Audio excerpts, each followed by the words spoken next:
L'idée de cette session nationale, deuxième du genre sur la promotion des droits humains et la prévention de la torture, est de mettre en œuvre une action collective. Avec l'actualité récente, cette autre formation des éducateurs camerounais aux droits humains est une exigence. Des hauts responsables venant de plusieurs horizons sont venus donc s'abreuver à l'école du Centre international d'éducation aux droits humains avec son pendant l'IEP au Cameroun.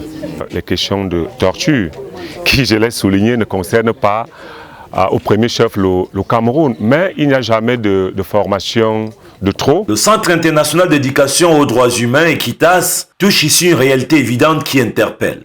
Nos pays sont de plus en plus minés par une violence multiforme. Des actes de torture, des traitements inhumains, cruels et dégradants meublent le quotidien. L'idée, c'est de s'assurer que la mise en œuvre des conventions internationales signées par le Cameroun, mais aussi que les lois nationales qui ont été nommées par le Cameroun, soient respectées et mises en œuvre dans la prévention de la torture. Donc, adopter la mise en œuvre des normes internationales et des lois nationales, notamment en matière de prévention de la torture, s'avère être l'une des réponses les plus appropriées à cette situation. Les gens de la chaîne judiciaire, les magistrats, les policiers, les gendarmes et la société civile ensemble, qui sont à mesure de s'assurer que les lois nationales, mais aussi internationales, sont respectées et mises en œuvre.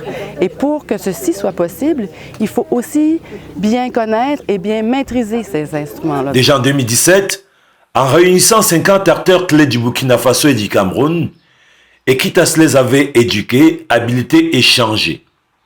La mise en œuvre de son action collective avait permis de sensibiliser 214 000 hommes et femmes à la prévention de la torture.